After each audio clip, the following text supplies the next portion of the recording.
지식인사이드 구독자분들 안녕하십니까? 저는 강북 삼성병원 건강의학본부에서 교수로 재직 중인 가정의학과 전문의 박용우입니다.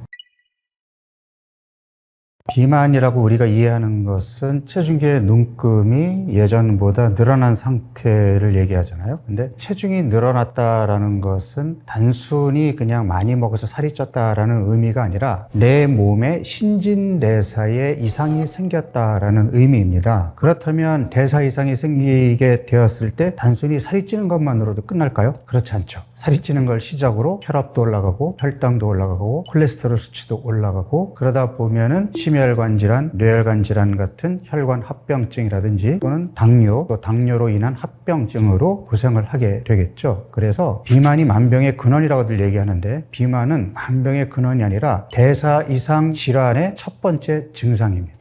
결국 내 몸의 대사 이상을 다시 정상 수준으로 돌려놓게 되면 체중은 제자리로 가겠죠. 그래서 체중계의 눈금을 목표로 하는 것이 아니라 망가진 내 몸을 정상 수준으로 돌려놓는 것을 치료의 목표로 삼아야 합니다. 따라서 우리가 지금 체중의 5% 또는 10%를 줄이겠다가 아니라 내 몸에서 지방간이 있고 인슐린 저항성이 있고 혈압, 혈당, 콜레스테롤이 올라가 있다면 이러한 수치들을 정상 수준으로 또는 최대한 정상에 가깝게 만들어 놓겠다가 치료의 목표가 되어야 합니다.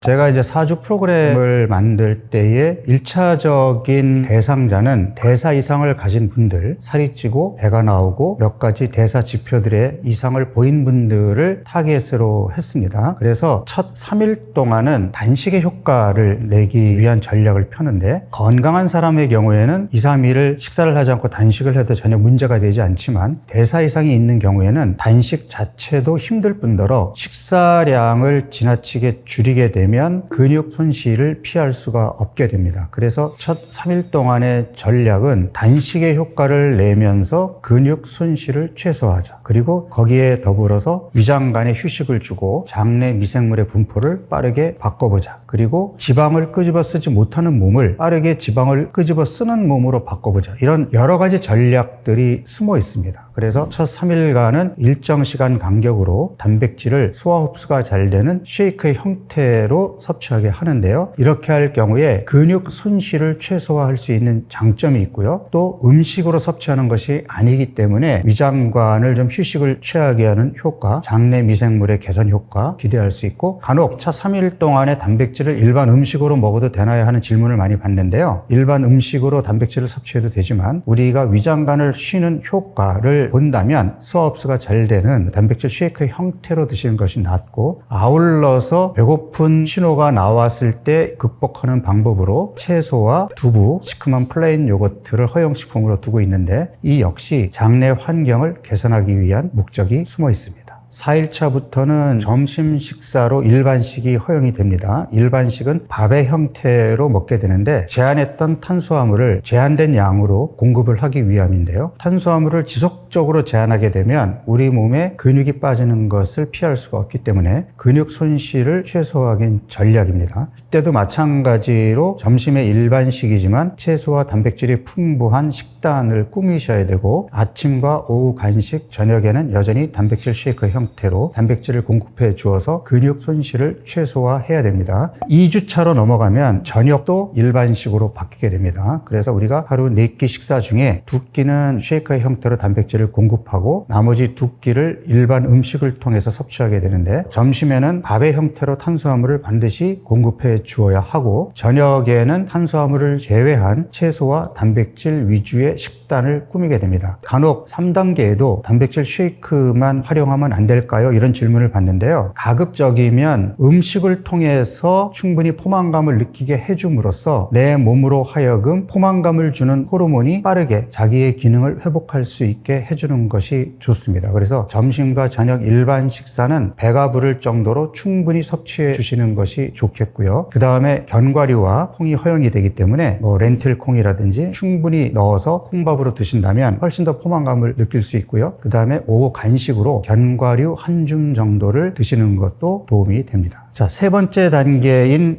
2주차에서 아주 중요한 미션이 하나 있는데요. 바로 24시간 간헐적 단식입니다. 일반적으로 박용우의 4주 다이어트 프로그램에서는 매일매일 14시간의 공복을 유지하도록 되어 있습니다. 그래서 14시간의 공복과 7시간 이상의 숙면을 반드시 지켜야 되는데 2주차에 들어서는 일주일 중에 하루를 정해서 14시간을 24시간으로 늘리는 24시간 단식을 한번 시행하게 됩니다. 예를 들어서 전날 저녁을 5시에 먹었다면 그 다음날 오후 5시까지는 물만 마시면서 24시간 단식을 진행하게 되는데요. 한 번도 해보지 않은 분들은 쉽지 않을 겁니다. 그래서 다이어트가 스트레스가 돼서는 안 되기 때문에 24시간을 처음부터 무리하게 하지 마시고 일단 18시간까지는 한번 참아보셨다가 18시간 이후에 무기력감이라든지 두통이라든지 몸에 힘든 증상이 나타났다면 24시간까지 기다리지 않고 식사를 시작하셔도 됩니다. 차근차근 24시간 단식은 18시간으로 해보고 또 20시간 해보고 24시간으로 이렇게 단계적으로 가셔도 되거든요. 자, 이제 3주차로 넘어가게 되면 이제 네 번째 단계가 되는데요. 탄수화물의 허용 음식들이 늘어나게 됩니다. 그래서 그 전에 섭취를 제한했던 당류가 좀 들어가 있는 음식들, 이를테면 단호박이라든지 토마토라든지 이런 것들이 허용이 되고, 그 다음에 과일은 블루베리 정도로 플레인 요거트에다가 섞어서 함께 섭취할 수 있게끔 허용이 돼 있고, 그 다음에 처음부터 했던 운동이 좀 더 탄력을 받고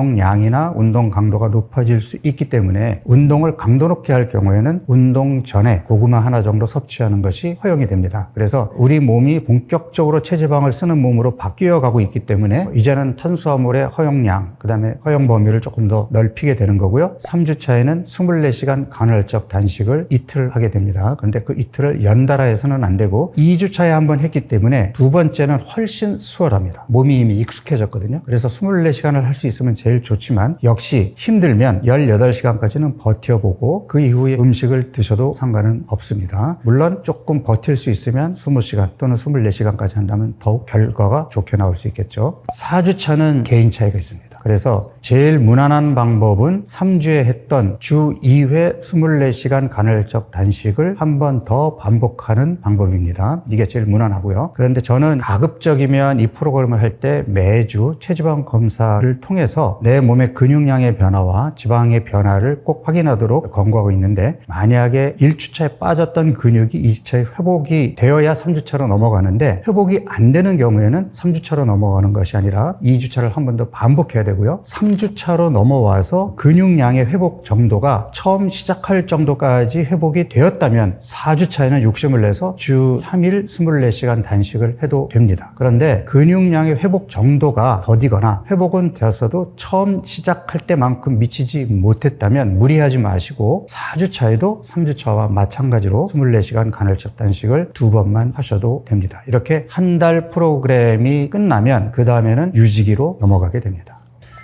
건강한 몸을 평생 유지하겠다라는 전략이 쉬운 건 아니잖아요. 그래서 제가 권한 것은 적어도 한 달만 집중해서 내가 건강해져 보려고 노력한다면 그 한 달 동안만이라도 내 몸이 지금보다 훨씬 더 건강한 상태로 가기 때문에 지금보다는 건강한 몸에서 다시 출발할 수 있지 않을까, 이런 제안을 했거든요. 예를 들어서 1년 내내 일하지만 여름철에는 1주 또는 2주 동안 휴가를 가야 되잖아요. 그러면 건강에 좋지 않은 환경 속에서 살아야 되는 내 몸은 언제 휴가를 가게 될까요? 그런 의미에서 적어도 한 달 정도는 내 몸의 건강을 위해서 집중적으로 투자해 보는 것이 길게 봐서 평생 건강하게 살아야 된다는 생각보다는 건강한 삶을 유지하는 데 도움이 될 수 있지 않을까. 사실 제 욕심은 한 달로 끝나는 것이 아니라 최소 2달, 그리고 더 욕심이 생긴다면 3달까지 해볼 수 있으면 제일 좋습니다. 당연한 얘기겠지만 이러한 건강한 생활 습관을 오래 지속한다면 결과는 훨씬 더 좋지 않을까요? 그래서 한 달을 해봤더니 훨씬 몸도 가볍고 뱃살이 빠지고 몸에 근육이 붙는 게 신이 나서 저는 한 달 더 해보고 싶은데요. 당연히 더 하시면 좋죠. 그리고 3달까지는 저는 무리 없이 할 수 있을 거라고 생각을 합니다. 다만 우리가 철저하게 간헐적 단식을 하고 철저하게 운동하고 철저하게 숙면을 지키고 이렇게 생활하는 것이 쉽지 않다 보니까 2달을 넘어가면 또는 3달을 넘어가게 되면 몸이 지치기도 하고 그 다음에 효과가 초기만큼 두드러지지 않습니다. 처음에는 체중이나 체지방이 잘 빠질 것처럼 빠지다가 2개월이 지나고 3개월이 지나게 되면 정체가 오거든요. 그거는 우리 몸이 기초대사량이 떨어지고 우리 몸에 적응 반응이 나타나면서 더 이상 체중과 체지방을 잃지 않겠다라는 변화가 생깁니다. 그래서 그런 경우에 무리하게 지속하기보다는 그럴 때는 유지기로 넘어가서 내 몸과 마음을 추스리는 기간을 갖는 거죠. 유지기라는 거는 뭐냐 하면 떨어진 기초대사량을 회복시키고 잘 챙겨 먹어서 근육량을 더 늘리는 걸 얘기하는 겁니다. 그래서 유지기에는 잘 챙겨 먹으면서 운동과 신체 활동량을 더 늘려야 되겠죠. 그래서 저는 유지기에는 다이어트 프로그램 중에는 체중계 눈금을 보지 말라고 얘기하지만 유지기엔 아침마다 체중계 눈금을 재고 어제보다 체중이 늘었으면 식사량을 줄이는 것이 아니라 신체 활동량을 더 늘릴 것을 권고합니다. 그리고 유지기에도 만약에 14시간 공복, 그게 힘들다면 12시간 공복을 매일매일 유지하고 또 일주일에 한 번 24시간 간헐적 단식을 꾸준하게 실천을 한다면 쉽게 예전 몸으로 돌아가지 않습니다. 제가 이 프로그램을 시작하기 전에 일단 약물 복용을 하는 주의사항을 말씀을 드리는데 혈압약의 경우에는 사실 체중을 줄이는 것만으로도 혈압이 떨어지긴 하지만 혈압의 원인이 여러 가지가 있기 때문에 살만 뺀다고 해서 혈압이 다 정상으로 돌아가는 건 아닙니다. 하지만 혈압이 떨어지긴 합니다. 그래서 이 프로그램을 하면서 매일매일 집에서 혈압을 체크해서 기록을 하시고 지속적으로 혈압이 떨어지는 상황이 계속된다면 처방하신 의사 선생님께 가서 약의 용량을 조절할 것을 권하고 있습니다. 그리고 콜레스테롤 약, 지방간 때문에 간장약을 드시는 경우에는 약을 끊고 하셔도 좋다라고 얘기를 합니다. 특히 콜레스테롤 같은 경우에는 약을 끊고 프로그램을 시행한 후에 다시 검사를 해서 콜레스테롤 수치가 약을 먹어야 될 정도로 다시 올라가지 않았다면 약을 끊은 상태에서 조금 더 해보면 더 결과가 개선되는 효과를 얻을 수 있거든요. 그리고 지방간의 경우도 마찬가지인데 한 달만 술과 과당을 끊어도 지방간이 두드러지게 개선이 되기 때문에 약을 복용하지 않아도 수치가 정상으로 떨어지는 경우를 저는 많이 봤습니다. 당뇨의 경우에는 좀 조심스러운데요. 초기 당뇨의 경우, 약의 가지수가 적은 경우에는 이 프로그램을 진행하는 중에 저혈당에 빠질 우려가 있기 때문에 약을 끊고 하시는 걸 권해드리고 만약에 당뇨가 조금 오래 이완이 되었고 당뇨약의 가지수가 많다면 처방하신 의사 선생님과 상의하신 후에 시행을 할지 말지를 결정하셔야 됩니다. 마지막으로 요산 수치가 높아서 통풍 예방약, 고요산 혈증 치료제를 복용하시는 분이라면 약을 드시면서 하시는 것이 훨씬 유리할 수 있어요. 왜냐하면 요산 수치를 낮추는 것이 이 프로그램을 끌고 가는 데 있어서 유리한 측면이 많기 때문입니다. 그리고 그 이외의 약물들, 갑상선 약물이라든지 다른 질병이 있어서 약을 복용하는 경우라면 약을 드시면서 하셔도 상관은 없고 이때 담당 선생님께 이런 프로그램을 한다라는 말씀을 꼭 해주시는 것이 좋을 듯 싶습니다. 저는 기본적으로 칼로리를 계산하지 말고 내 몸에 도움이 되는 음식은 잘 챙겨 먹고 내 몸을 망가뜨리는 음식, 건강에 도움이 되지 않는 음식은 과감하게 끊을 것을 강조하고 있습니다. 그래서 건강에 도움이 되는 좋은 음식을 잘 챙겨 먹으라의 의미는 배고프지 않게 포만감을 느낄 정도로 챙겨 먹으라고 하는 겁니다. 음식의 양을 얼마나 해야 될까요? 라는 질문을 제가 많이 받는데요. 음식의 양은 내 몸이 결정하는 겁니다. 몸이 건강해질수록 내 몸에서 필요한 양만 섭취하게 됩니다. 많이 들어오게 되면 포만감으로 수저를 내려놓게 하는 것은 내 몸에서 결정하는 것이지 내가 외부에서 칼로리를 계산해서 음식을 섭취하는 게 아닙니다. 이게 바로 내 몸이 건강해졌다라는 증거가 되는 거겠죠. 잘 챙겨 드셔야 됩니다.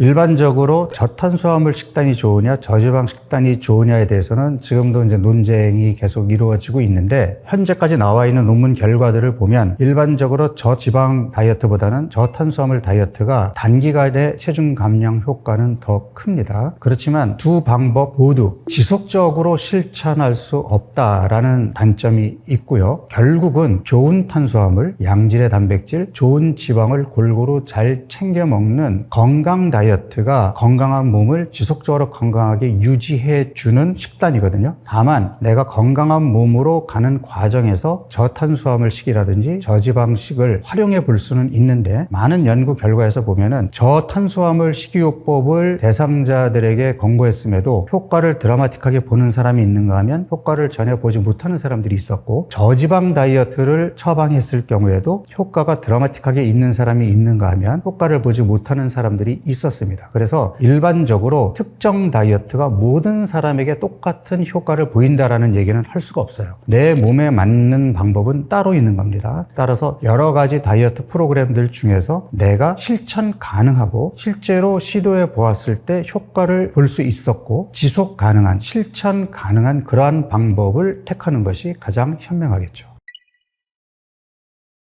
그러니까 저도 24시간 1년 365일 내내 건강만 생각하면서 사는 사람은 아니거든요. 그러니까 건강한 삶이 중요하긴 하겠지만 때로는 포기해야 되고 양보해야 되고 또 힘든 걸 해야 되고 하는 그런 것들이 바쁜 세상을 살아가면서 쉬운 일은 아닙니다. 그렇지만 건강을 포기하고 이럴 수는 없지 않겠어요? 그래서 저는 1년 중에 한 달만큼은 좋아하는 술도 끊고 잠도 최대한 7시간 이상 숙면을 취하려고 노력하고 좋은 음식만 챙겨 먹으려고 하고 하기 싫은 운동도 트레이너와 함께 기본적으로 일주일에 4번 이상 하려고 노력하고 있습니다. 쉽지 않죠. 사람들이랑 만나는 것도 중요한 약속 아니면 가급적 미루고요. 근데 이렇게 해서 한 달만 내가 내 몸에 집중하면 우리 몸은 좋은 환경에서는 빠르게 회복되고 개선이 됩니다. 그렇다면 내가 매일매일 힘들게 살더라도 한 달 동안만이라도 내 몸의 회복력을 믿고 지금보다 더 건강한 몸을 만들어 놓는다면 더 활기차고 더 건강한 하루하루를 살아갈 수 있지 않을까. 이게 저의 생각입니다. 물론 1년에 한 달은 저의 개인적인 목표입니다. 여러분들 중에는 조금 더 건강에 관심이 많고 더 건강한 삶을 살고 싶으시다면 1년 중에 2달, 3달을 계획하셔서 하셔도 됩니다. 중요한 것은 적어도 1년에 한 달 정도는 내 몸의 건강을 위해서 집중하고 투자를 해보자는 겁니다. 제가 비만을 난치병이라고 얘기하거든요. 그러니까 치료가 쉽지 않습니다. 많이 경험해 보셨겠지만 어렵게 체중을 감량하더라도 다시 원래 체중으로 돌아올 뿐더러 원래 체중에서 끝나는 것이 아니라 체중이 더 많이 늘어나서 끝나는 경우가 대부분이거든요. 그래서 이 난치병은 또 아직까지는 특효약도 없단 말이죠. 그렇다면 치료의 최선은 예방입니다. 내 몸이 망가져 있는 상태에서 개선이 안 되면 지금보다 체중이 더 늘어날 거거든요. 그때 시작하면 치료 효과는 지금보다 더 떨어집니다. 특히 나이가 들면 들수록 우리는 노화를 겪게 되고 한번 망가진 몸을 적극적으로 건강한 몸으로 돌려놓지 않는 한 망가진 몸은 계속 더 망가지는 악순환을 거듭하기 때문에 나중에 해야지라고 생각하면 더 힘들고 더 노력해야 됩니다. 이 영상을 지금 보고 계시는 분들, 나 체중 빼야 되는데, 나 뱃살 빼야 되는데 오늘부터 시작하십시오. 한 달이면 충분합니다.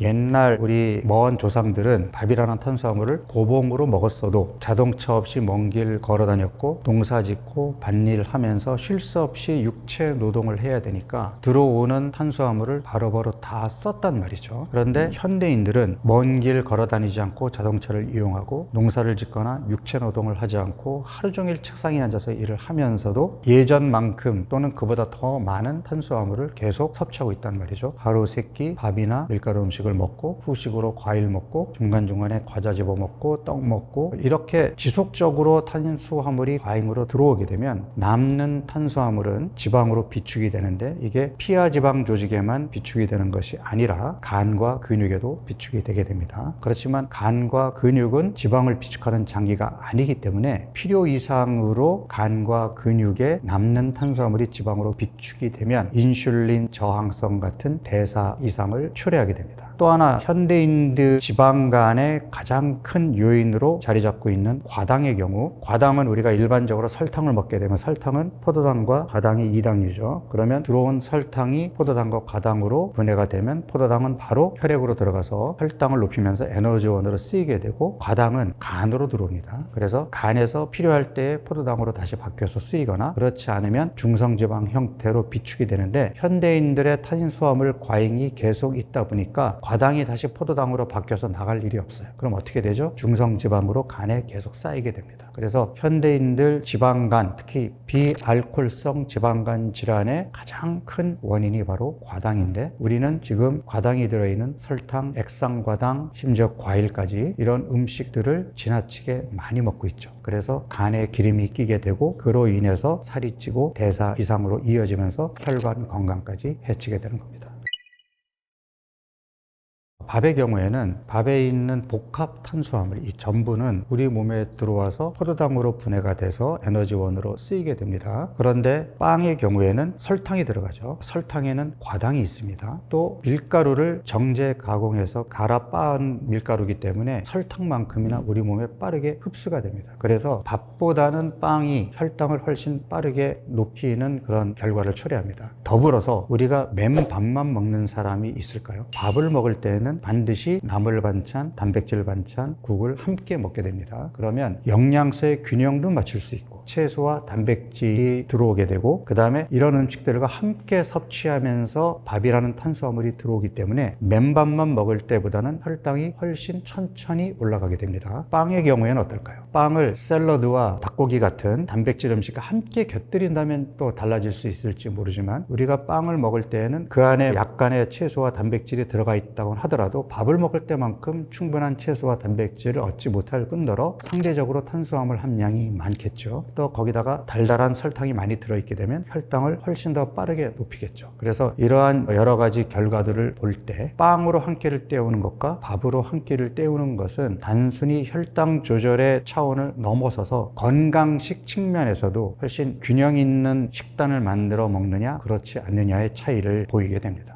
우리가 현미밥을 먹느냐 흰쌀밥을 먹느냐의 차이는 현미밥은 상대적으로 도정이 덜 됐기 때문에 흰쌀밥에 비해서 영양소의 함량이 더 많다는 장점이 있죠. 현미밥 밥만 먹는 사람, 흰쌀밥 밥만 먹는 사람이 있을까요? 결국에는 밥을 먹을 때에는 반찬이 함께 따라오기 때문에 그게 현미밥이든 흰쌀밥이든 물론 현미밥이 흰쌀밥보다 건강 측면에서는 나을 수 있으나 반찬을 어떤 종류로 다양하게 먹느냐가 더 중요할 수 있거든요. 그래서 꼭 현미밥을 먹어야 되느냐에 대해서 저는 동의하지 않습니다. 흰쌀밥을 먹더라도 반찬을 건강식으로 다양하게 꾸민다면 얼마든지 건강한 식단을 만들 수 있다는 거죠. 빵의 경우에도 그냥 흰밀가루 빵이냐 통밀빵이냐는 현미밥이냐 흰쌀밥이냐의 차이입니다. 그러면 그렇게 맨 빵만 먹는다면 통밀빵이 조금 나을 수는 있겠지만 그렇게 먹어봐야 결국은 탄수화물만 섭취하는 결과를 갖게 되는 건데 빵은 사실 다양한 반찬을 끌고 오기 어려운 메뉴죠. 그래서 우리가 건강한 식단을 생각한다면 저는 가급적이면 우리 전통 한식을 권하게 되고 빵은 어쩌다 한번 먹는 기호식품으로 먹는 것이 어떨까 이렇게 생각을 해봅니다. 다이어트를 한다고 하는 사람들이 빵이 좋아요, 라면이 좋아요 라고 물어보는 것은 다이어트를 별로 하고 싶지 않다는 얘기거든요. 어려운 방법 하고 싶지 않고 좀 쉽게 갈 수 있는 게 없나요? 없습니다. 다이어트는 왕도가 없어요. 내가 다이어트 할 때는 집중해서 해야지 다이어트 끝나고 그때는 빵을 먹든 라면을 먹든 어느 누구도 관여하지 않겠지만 내가 정말 다이어트를 해보겠다, 건강한 몸으로 가보겠다고 얘기할 때에는 건강한 음식만 챙겨 먹으려는 최소한의 노력은 하셔야 됩니다. 지금 현대인들의 문제가 신체 활동량 대비 탄수화물 섭취가 너무 많은 것이 문제이기 때문에 의도적으로 탄수화물을 좀 줄여야 되는데 특히 우리나라의 경우에 탄수화물을 줄이라고 그러면 사람들이 밥부터 줄인단 말이에요. 근데 밥량이 줄어들면 반찬 섭취량도 줄어들게 되니까 채소와 단백질 섭취량도 같이 줄어들게 되겠죠. 그래서 저는 가급적이면은 밥량은 조금 줄이되 채소와 단백질 반찬은 의식적으로 좀 더 많이 챙겨 먹어서 영양의 균형을 맞추라는 것을 강조하고 있습니다. 그런데 자꾸 과일이 좋다, 고구마가 좋다, 감자가 좋다라고 얘기하시는 분들은 물론 내가 건강한 몸이고 건강한 식습관을 갖고 있어서 중간중간에 간식으로 그런 걸 먹는다면 아무 문제가 되지 않겠지만 다이어트를 하겠다고 마음먹었다면 지금 현재 먹고 있는 탄수화물 섭취량을 줄여야 되는데 굳이 거기다가 고구마나 과일을 꼭 집어넣어가지고 먹어야 될 이유가 있을까요? 내가 건강해진 다음에 건강한 식습관, 건강한 식단을 가지면서 운동도 하고 신체 활동량을 늘려놓은 상태에서 내가 운동 전에 고구마 하나 먹고 운동하겠다, 또는 운동 후에 탄수화물을 좀 먹겠다, 이러면 어떨지 몰라도 고구마나 과일이 건강식인 건 맞지만 굳이 탄수화물을 줄여야 하는 다이어트를 하면서까지 끼워 넣으려고 하는 것은 다이어트에서는 크게 도움이 되지 않을 것으로 생각이 됩니다. 과일이 몸에 좋다라고 하는 것은 과일에 들어있는 비타민, 미네랄, 그 다음에 식물 영양소, 식이섬유 이런 것들이 우리 몸에 유익한 작용을 하기 때문인데요. 과일은 그런 유익한 작용을 하는 영양소도 풍부하지만 상대적으로 과당이 많습니다. 그래서 과거에 음식이 풍족하지 않던 시절에는 약간의 과당이 들어있다고 하더라도 과일은 건강식이고 보양식이었습니다. 하지만 지금처럼 탄수화물이 넘쳐나고 설탕이 넘치는 그런 시대에 살면서 과일이 건강식이니까 과일도 챙겨 먹을 거야. 이런 경우에 만약에 내가 건강하다면 문제가 없겠지만 내가 이미 배가 나오고 살이 쪘고 지방간이 있고 대사 이상이 있는 몸이라면 과일도 때로는 독일 수 있습니다. 그래서 내가 정말 과일을 좋아하고 과일을 즐겨 먹고 싶다면 첫 번째가 내 몸을 건강한 몸으로 돌려놔야 됩니다. 그리고 내 몸이 탄수화물을 처리할 수 있는 능력이 훨씬 좀 크게 하기 위해서는 규칙적인 운동을 통해서 근육량도 좀 키워놓고 내 몸이 들어온 탄수화물을 바로바로 쓸 수 있는 그러한 몸을 만들어 놓는다면 과일은 내 몸에서 건강식으로 자리 잡을 수 있습니다. 하지만 그렇지 않다면 과일도 줄이시는 게 좋습니다.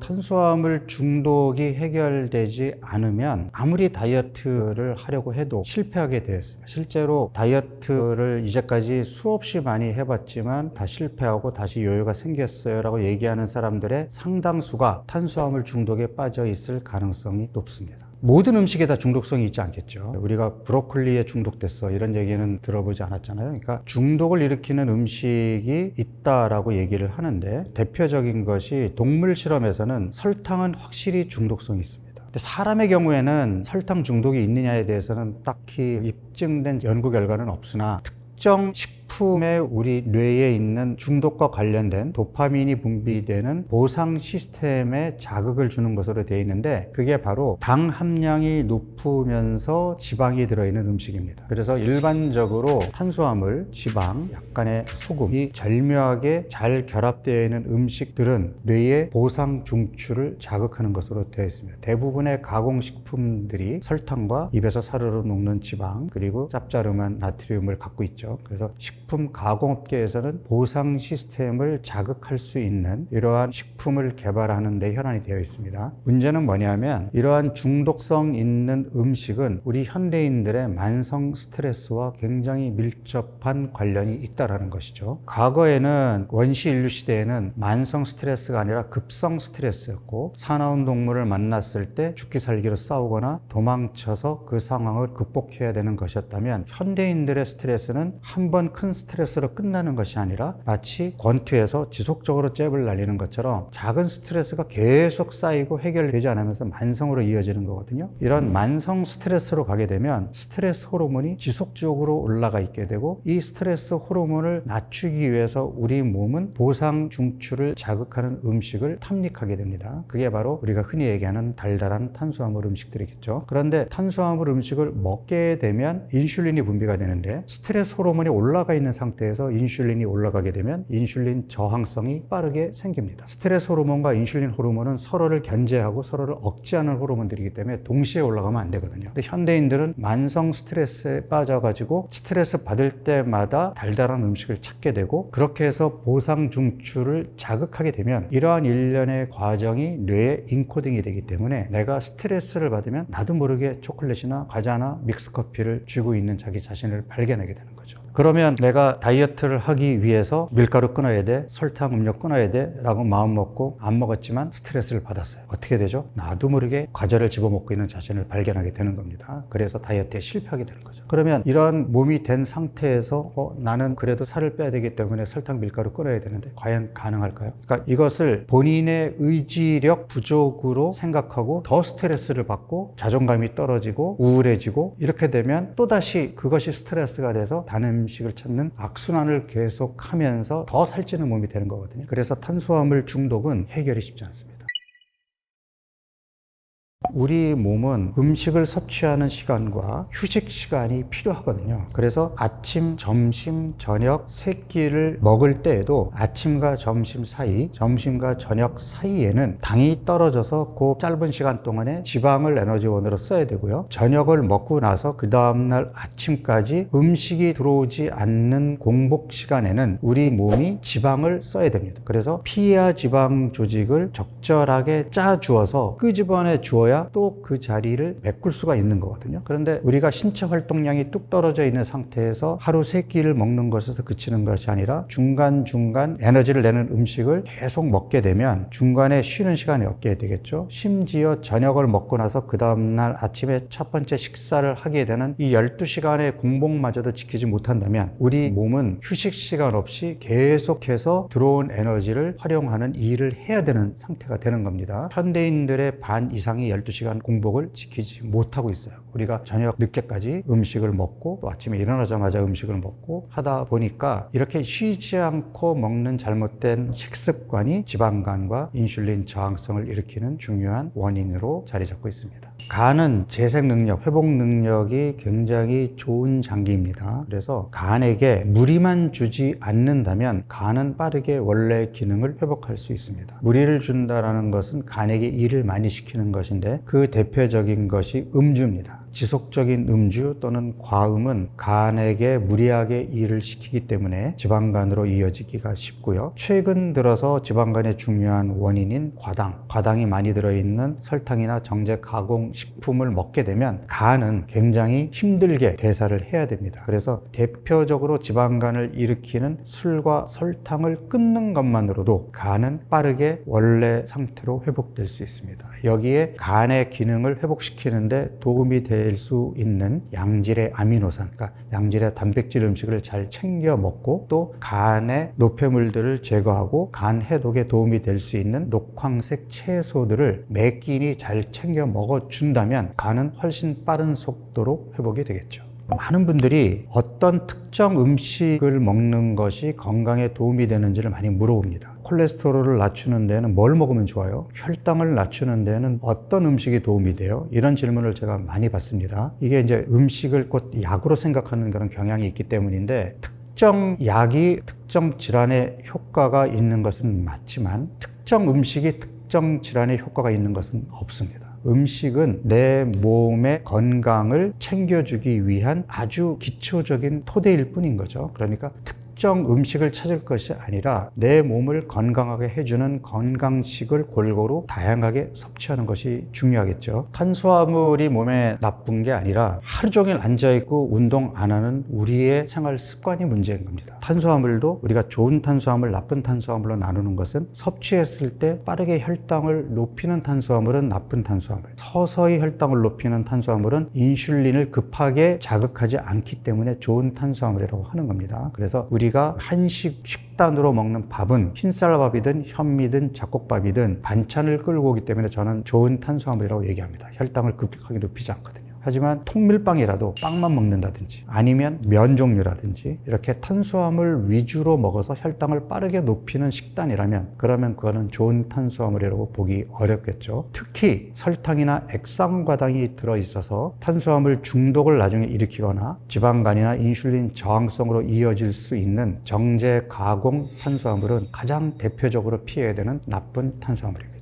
내가 먹은 것이 곧 내가 된다라는 얘기가 있습니다. 내가 건강한 몸을 유지하고 싶으면 내 몸으로 들어와서 내 몸을 만드는 재료가 되는 음식을 사랑하는 내 몸에 좋은 음식, 건강에 도움이 되는 음식을 챙겨 넣어줘야 되지 않을까요? 그리고 젊었을 때는 어떤 음식을 먹더라도 내 몸의 신진대사 또는 내 몸이 알아서 나쁜 음식들을 해독하고 처리를 했지만 나이가 들면서 내 몸의 기능이 떨어지고 호르몬의 분비도 떨어지고 내 몸 조직과 장기의 기능이 떨어져 있다면 이제부터는 바깥에서부터 내가 음식을 조절해야 되지 않을까요? 그래서 좋은 음식을 챙겨 먹어서 내 몸에서 그런 해독 능력이 떨어지더라도 바깥에서부터 1차적으로 좋은 음식을 먹어서 내 건강을 챙기겠다. 이런 생각을 갖는 것이 어떻게 보면 건강한 삶을 사는 데 있어서 가장 기본이 되는 것이 아닌가 싶습니다. 잘 챙겨 먹고 나서 그 다음에 영양제나 건강기능식품을 찾는 거지 내가 평소에 잘 못 챙겨 먹으니까 난 영양제로 때울래, 건강식품으로 때울래. 아니에요. 이건 주객이 전도된 겁니다. 일단은 내 몸에 도움이 되는 건강한 음식부터 찾으세요. 이게 건강한 몸으로 가는 첫걸음입니다.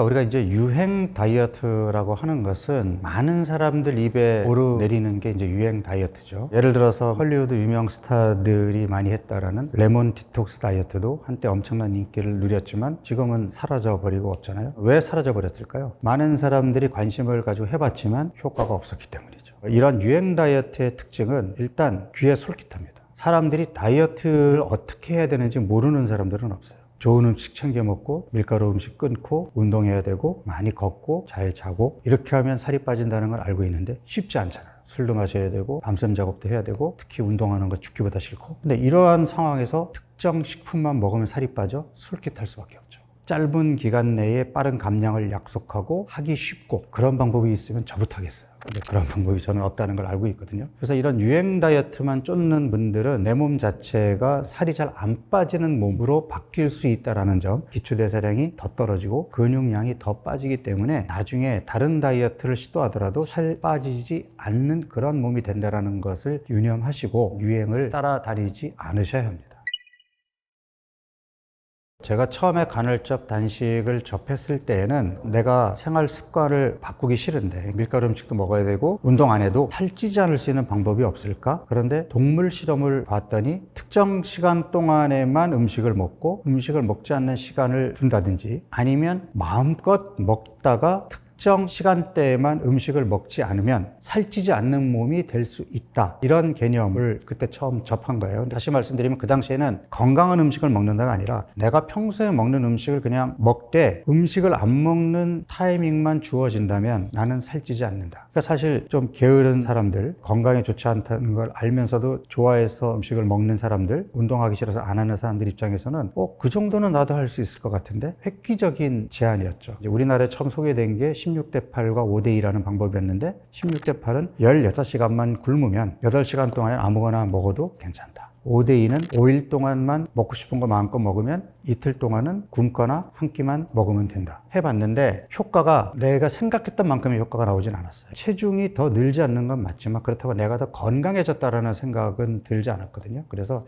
이것이 단순히 체중계의 눈금만 유지하는 전략이지 내 몸을 더 건강하게 만드는 방법은 아니구나라는 생각에서 내가 건강한 생활 습관을 가지면서 체중 감량에도 효과를 볼 수 있게 하려면 어떻게 해야 될까라고 생각해 보니 아무 음식이나 먹는 것이 아니라 좋은 음식을 배불리 먹다가 간간히 굶어주는 방식이 몇 끼니 칼로리를 계산해서 적게 먹는 방법보다 원하는 결과를 얻는 데에 더 효과적이라는 것을 확인하게 됐습니다. 그래서 간헐적 단식을 그런 방법으로 저한테 찾아오는 환자분들에게 적용을 해보니 지속적인 저칼로리 다이어트를 하게 되면 금방 기초대사량이 떨어져서 정체기가 오게 되고 근육이 빠지게 되는데 이 간헐적 단식을 도입하게 되면 기초대사량이 떨어지지 않고 유지가 되기 때문에 체중과 체지방 감량을 더 많이 할 수 있고 그 다음에 근육 손실을 최소화하거나 오히려 근육을 더 늘릴 수 있다라는 것을 확인하게 됐습니다. 그래서 이 간헐적 단식이 반드시 다이어트에는 필요하다 하는 것이 저의 경험과 제 지식의 결과물입니다.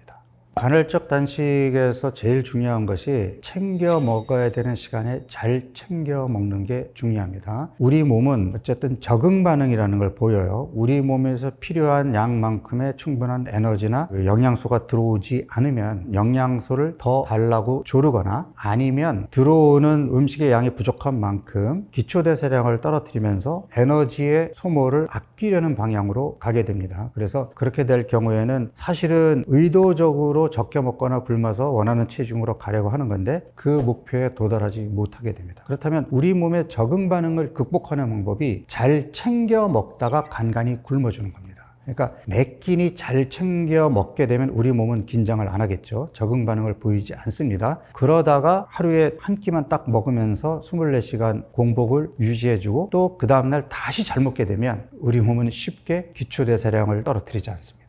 그리고 여기에 덧붙여서 만약에 운동이 병행이 된다면 우리가 일반적으로 다이어트를 할 때 운동하는 목적은 근육량을 유지하거나 기초대사량이 떨어지는 것을 잡아주기 위함인데 이게 간헐적 단식하고 묘하게 맞아떨어지거든요. 그래서 기초대사량의 저하를 막고 근육 손실을 막으면서 우리가 원하는 효과, 체중과 체지방 감량을 훨씬 빠르고 효과적으로 원하는 결과에 도달할 수 있게 됩니다. 간헐적 단식에서 중요한 것이 단식하지 않는 날 잘 챙겨 먹어야 한다라는 것을 강조했는데, 잘 챙겨 먹는다의 중요한 전제 조건이 내 몸이 포만감을 느껴야 됩니다. 그래서 포만감을 느끼게 해주는 음식들이 대표적인 게 이제 단백질 음식이거든요. 채소는 몇 끼니 알아서 잘 챙겨 먹어야 되지만 단백질 음식을 몇 끼니 챙겨 먹는다는 것이 쉽지 않습니다. 그러다 보니까 조금 귀찮아하시는 분들은 그냥 나는 저녁 한 끼에 고기를 몇 인분을 한꺼번에 먹었어, 이렇게 하시는 분들이 있는데, 단백질의 경우에는 한 번에 내 몸이 소화 흡수 처리할 수 있는 양이 한계가 있기 때문에 욕심을 내서 한 끼에 왕창 먹은들 100% 내 몸에 소화 흡수돼서 유용하게 쓰이지를 못하거든요. 그래서 하루에 80g 정도의 단백질을 섭취해야 된다 그러면은 이거를 20g을 나누어서 먹는 것이 우리 몸의 근육량을 유지하고 근육 손실을 막을 수 있는 제일 좋은 방법이거든요. 그래서 저는 다이어트를 하는 기간 중에는 단백질 섭취를 강조하고 4번에 걸쳐서 적당량을 챙겨 먹는 것을 권하고 있습니다.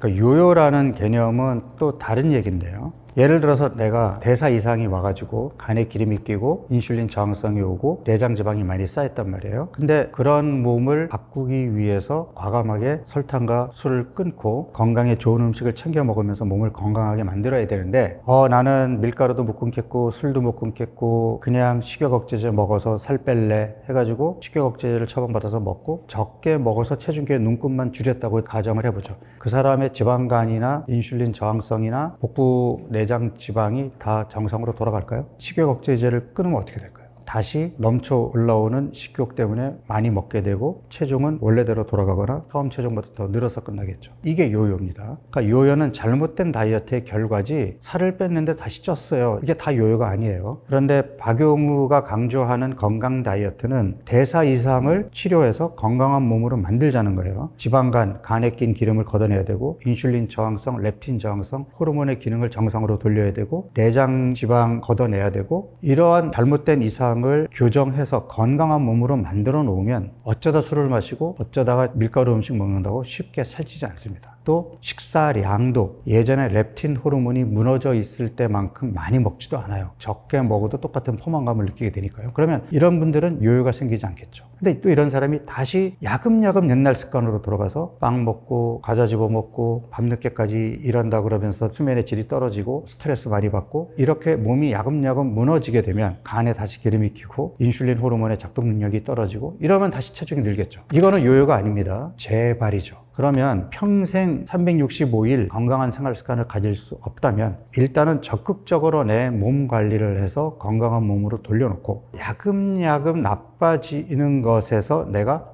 예전보다 배가 좀 나오고 체중이 늘기 시작했네, 다시 나빠지나 보다, 정신 차리고 빨리 예전에 건강한 몸으로 돌려놔야지 하면 1, 2주만 내가 신경을 써도 몸은 회복이 되거든요. 앞서 얘기했던 것처럼 간헐적 단식을 하면서 운동을 병행하게 되면 우리가 원하는 효과는 훨씬 빠르게 나타납니다. 만약에 내가 내 몸에 있는 대사 이상을 정상으로 돌려놓고 싶고 배에 낀 내장 지방을 걷어내고 싶으면 간헐적 단식만 가지고는 시간이 많이 걸리고 한계가 있습니다. 여기에 운동을 병행을 해야 훨씬 더 빠른 시간 안에 내가 원하는 결과를 얻을 수 있습니다. 그래서 운동은 힘들어야 돼요. 그리고 일주일에 4번, 5번을 해야 내 몸을 바꿀 정도의 자극으로 내 몸에 반응을 하게 됩니다. 그래서 힘들다라는 얘기는 내가 계단을 빠르게 올라간다든지 트레드밀에서 뛴다든지 해서 숨을 헐떡이는 자극을 준다든지, 아니면 무게 운동을 조금 세게 해서 근육량이 더 늘어나는 결과를 갖게 한다든지, 이런 것들이 힘들게 하는 운동에 포함이 되는 겁니다. 물론 내가 원하는 목표에 도달하게 되면 일부러 운동 안 하셔야 됩니다. 그때는 평상시에 신체 활동량을 늘리는 것만으로도 그때의 건강한 몸을 유지할 수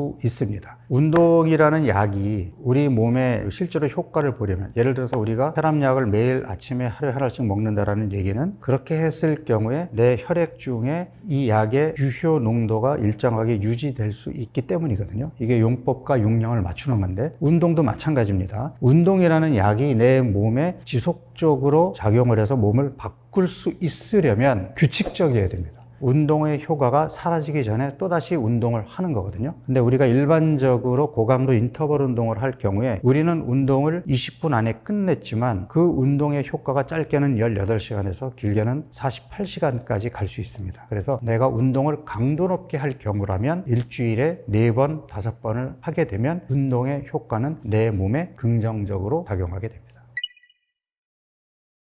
많은 분들이 또 착각하는 게 단식의 개념을 조금 오해하시는 것 같아요. 그러니까 단식이라고 하는 것은 에너지를 내는 음식이 아예 우리 몸에 들어오지 않아야 됩니다. 이거는 적게 먹는 것과 완전히 다른 개념이에요. 우리 몸은 완전히 다른 반응을 보이거든요. 그래서 단식을 했을 때 우리 몸에 자가포식이라든지 하는 일련의 단식으로 인한 긍정적인 반응을 기대한다면 에너지를 내는 음식이 들어오면 안 돼요. 근데 일부 저탄고지 하시는 분들이 방탄커피는 먹어도 된다라고 얘기를 하는데 거기에는 버터가 들어가 있기 때문에 에너지를 내는 음식에 속하거든요. 그런 것들을 먹게 되면 단식의 효과가 떨어집니다. 또 어떤 분들은 욕심을 많이 내서 제가 24시간 단식을 권하는데 아예 한 끼도 안 먹게 되면 그게 36시간이 되거든요. 그래서 나는 단식 시간을 조금 더 늘려서 효과를 보겠어. 그런데 여기에는 개인 차이가 작용하게 됩니다. 우리가 이제 교과서적으로는 48시간 내지 72시간까지 단식을 하더라도 쉽게 기초대사량이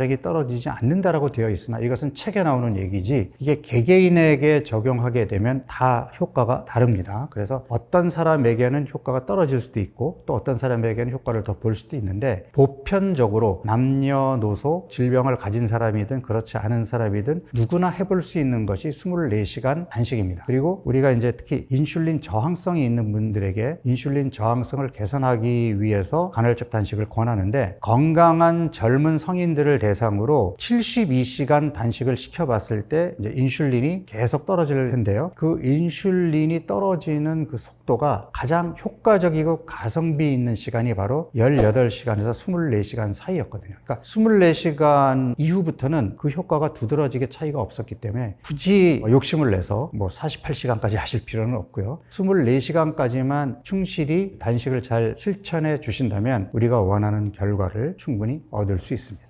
우리 몸에 지방 조직이 있는 이유는 음식이 들어오지 않을 때를 대비해서 여분의 에너지를 지방의 형태로 비축해 둔 거거든요. 그러니까 음식이 들어오지 않으면 우리 몸은 지방에서 에너지를 끄집어 쓰면 됩니다. 그런데 쉴 새 없이 먹는 현대인들이 지방에서 에너지를 끄집어 쓸 수 있는 기회를 갖지 못하다 보니까 지방을 쉽게 꺼내 쓰지 못한 몸으로 바뀐 것이 대사 이상의 시작이고 그로 인해서 살이 찌고 배가 나온 거거든요. 그럼 거꾸로 지방을 잘 끄집어 쓰는 몸으로 바꾸기 위해서는 어떻게 해야 되죠? 굶어야죠. 그런데 지방을 잘 끄집어 쓰지 못하는 몸은 굶으면 어떻게 되죠? 일시적으로 우리가 흔히 얘기하는 나 저혈당인가 봐 라는 가짜 저혈당증에 빠지게 되는 겁니다. 기운 없고 머리 아프고 어지럽고 그건 일시적인 현상이죠. 예를 들어서 장거리 사이클링 선수들은요 피하 지방이 두껍지 않습니다. 그렇지만 그 사람들은 실제 시합을 하거나 연습을 할 때 하루에 5,000칼로리가 넘는 에너지를 써야 돼요. 그 에너지는 어디서 나올까요? 비축해둔 지방을 끄집어 씁니다. 그럼 그분들의 지방이 두꺼울까요? 두껍지 않거든요. 왜?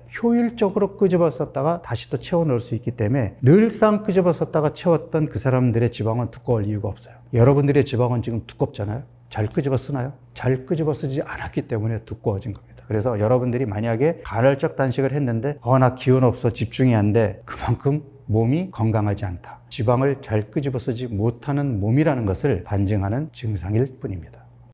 간헐적 단식은 누구에게나 보편적으로 별 무리 없이 해볼 수는 있지만 임신한 여성의 경우에는 아무래도 영양 섭취가 중요하겠고 또 한참 성장기에 있는 소아 청소년들 이런 친구들도 영양 섭취가 중요하기 때문에 이런 경우에는 간헐적 단식을 하지 않는 것이 더 좋을 수 있을 것 같고요. 어르신들 중에 기력도 좋으시고 운동도 잘 하시는 분들이라면 전혀 문제가 되지 않지만 조금 노쇠하신 분들 그리고 단백질 섭취가 더 많이 필요하신 분들 이런 분들의 경우에는 매 끼니 잘 챙겨 드시는 것이 오히려 더 좋을 수 있습니다.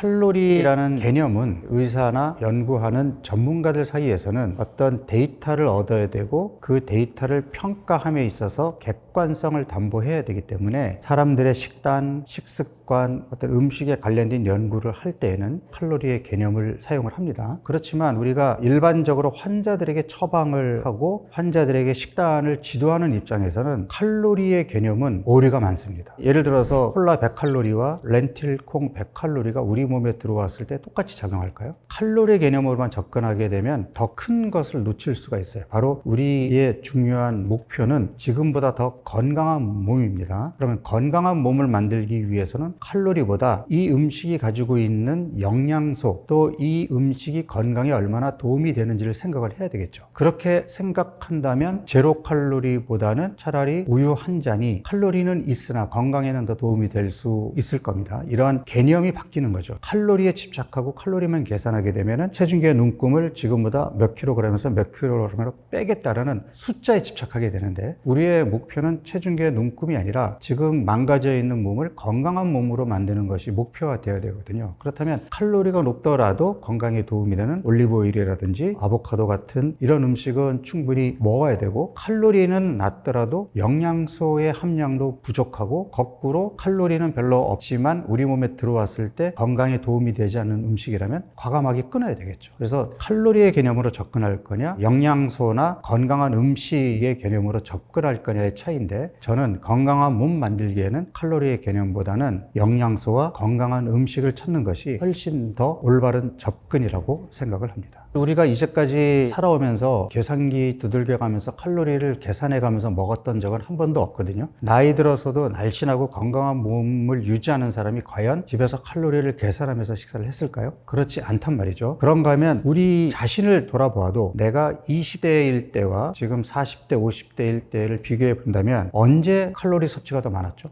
20대에 훨씬 더 많았단 말이죠. 지금 40대, 50대 먹는 양보다는 그때 훨씬 더 많이 먹었음에도 불구하고 그때는 그렇게 먹었는데도 배도 나오지 않고 건강했는데 지금은 그만큼 먹지도 않는데도 배가 나오고 살이 찌고 있단 말이죠. 그러면 혹자들은 그때는 운동도 많이 하고 활동도 많이 했으니까 그렇고 지금은 활동이 없으니까 그렇죠. 생각해 보세요. 20대에 운동 많이 하셨나요? 그때도 컴퓨터 게임하고 하루 종일 앉아가지고 공부하고 활동량이 그렇게 크게 다르지 않았을 거거든요. 근데 그때는 왜 살이 안 찌느냐? 그때는 건강한 몸이었고 그럼 지금은 왜 살이 찌느냐? 지금은 건강한 몸이 아니기 때문입니다. 그래서 단순히 칼로리로만 계산해 가지고는 이거는 해결이 안 돼요. 그러면 지금 내가 건강해지지 않은 이유는 칼로리를 많이 섭취해서 열량이 많은 음식을 많이 먹어서 아닙니다. 내 몸이 망가진 원인은 내 몸을 망가뜨리는 음식을 지속적으로 먹었고 내 몸을 망가뜨리는 생활 습관, 의자 중독이라든지 수면 부족이라든지 신체 활동량이 너무 부족했다든지 이런 것들로 인해서 우리 몸의 신진대사가 무너진 거지 단순히 칼로리를 계산하는 음식을 많이 먹어서가 아닙니다. 그렇다면 해법은 뭐죠? 내 몸을 망가뜨렸던 나의 잘못된 생활 습관을 개선시켜야 다시 예전의 건강한 몸으로 가지 않겠습니까? 그렇다면 일단 첫 번째 해야 되는 게 뭐죠? 다시 내 몸을 건강하게 만들기 위한 건강식을 의식적으로 챙겨 먹고 내 몸을 망가뜨리는데 영향을 주었던 술, 설탕, 밀가루 음식들을 지금보다 줄여야 되는데 일단 내 몸이 망가져 있는 상태에서는 건강한 몸으로 회복될 때까지는 최대한 자제해보고 하기 싫은 운동 평생 하는 건 쉽지 않으나 내 몸을 다시 건강한 몸으로 돌릴 때까지는 하기 싫더라도 조금 의무감을 가지고 해보고 그 다음에 잠을 푹 자는 것이 바쁘게 살아야 되는 우리 현대인들에게 쉽지 않은 일이지만 짧은 기간이나마 내가 좀 숙면을 취하려고 노력해보고 이런 노력을 해야 내 몸이 건강한 몸으로 돌아가는 거지 이미 몸이 망가져서 내가 혈압도 올라가고 혈당도 높아지고 콜레스테롤도 높아지고 간에 기름이 끼고 배가 나왔는데 그런 건강 생활 습관을 다시 갖기에는 힘들고 혈압 낮추는 약, 혈당 낮추는 약, 콜레스테롤 낮추는 약, 간 기능 개선시키는 약 또는 식욕 억제제 그냥 이런 거 먹어서 대충 어떻게 숫자라도 좀 맞춰볼까? 과연 이게 건강한 몸으로 가는 올바른 방법일까요? 판단은 여러분께 맡기겠습니다.